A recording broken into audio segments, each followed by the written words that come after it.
much of that. Seriously, though, aren't Oh, they? yeah, they are. So many bands involved in tonight's programme. Thanks, you. And now, last week we heard about Sue Knight, who was accused of taking £22,500 from the post office. Now, shortly we'll be talking to Nick Wallis about what happened today when Parliament became involved in this story. But first, the case of the missing money continues. In the valleys of South Wales near Caerphilly, you'll find Nelson, a typical village. It's got a pub and a chippy and that great British institution, a post office.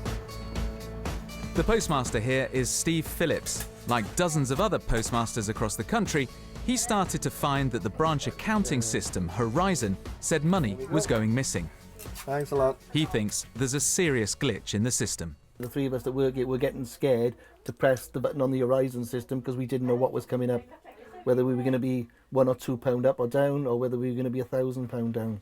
Steve called the post office in for help. He says while they were there were small discrepancies, but no major losses, and they couldn't see a problem with the system or the way that Steve and his staff were using it. But the post office still demanded Steve pay the £18,000 Horizon said was missing.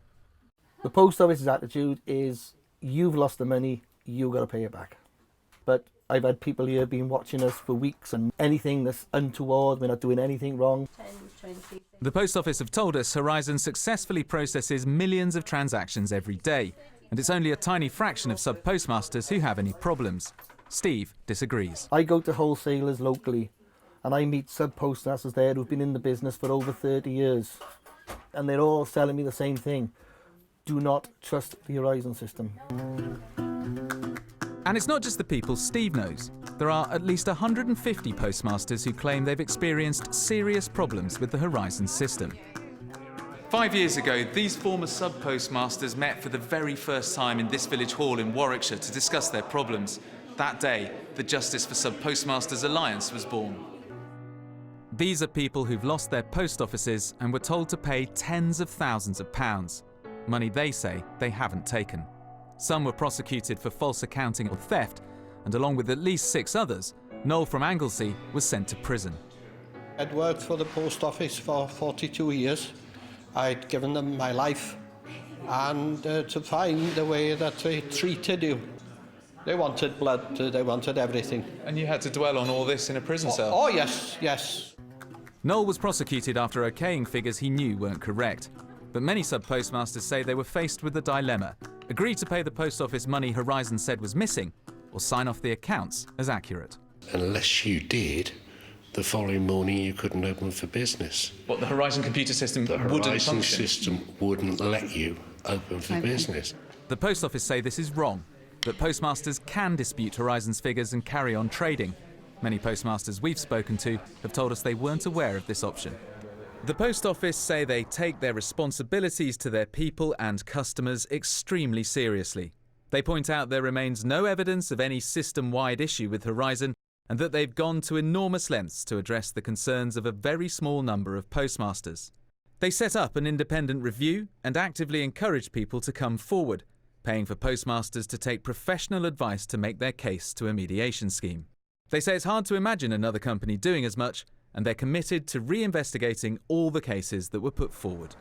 But is it possible that something could have gone seriously wrong? We asked one of the country's leading barristers, who specialises in criminal fraud. With what I have seen, that there may be grounds for arguing that the post office ought to have known at the time, with due diligence, reasonable inquiry, that perhaps the system was not as reliable as they believed it to be. So if they'd failed to carry out that inquiry in circumstances when they should have, then it could be argued that the conviction as a result of that is unsafe.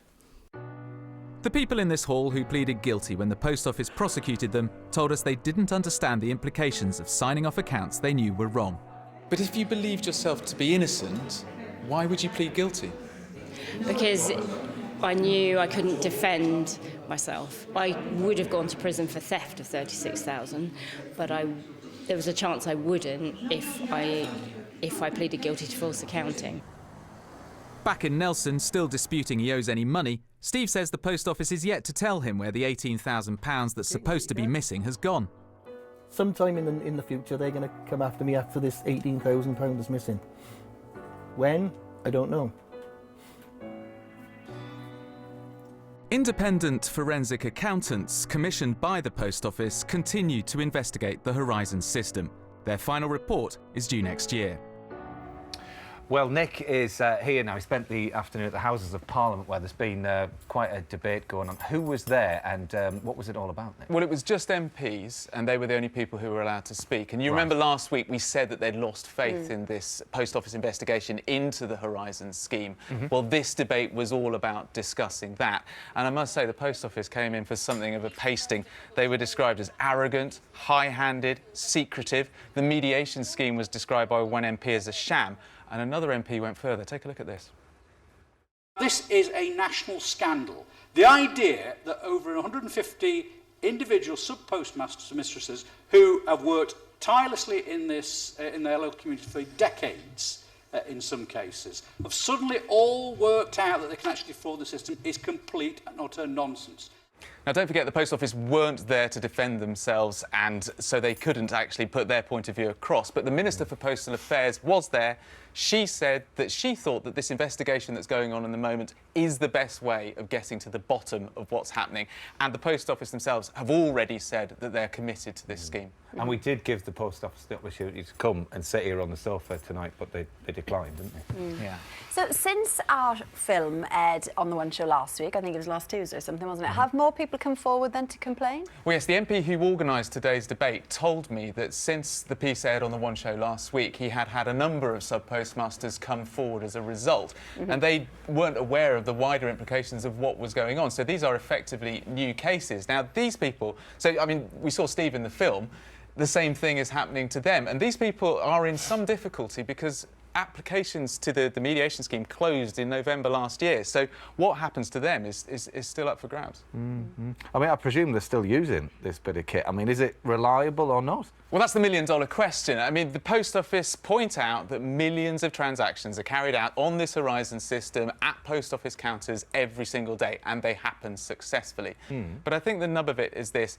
If this computer system is responsible not just for the dozens of people that we've been talking about who've been convicted, but if one person has been convicted as a result of a fault in this kit, and that person is innocent, then that's really serious for the Post Office. So what's in store then for the people who we saw in tonight's film? Well, the mediation scheme rolls on. I mean, it's lost the faith of the MPs who were the people who lent on the Post Office to make it happen in the first place. So you could say it's fatally whole. But I think a key date will be April next year, when the independent forensic accountants who've been investigating this whole system issue their final report. And I've been told it will contain some fireworks. And people who use the post office are incredibly passionate about it. I mean, you've stood on the street, haven't you, in support? I campaigned for our post office not to close, but it did close anyway. It was a shame. So April then, we should hear some more news. That's right. Hopefully. OK, thank you, Nick. Cheers, Nick. Right, I've been really looking forward to the introduction.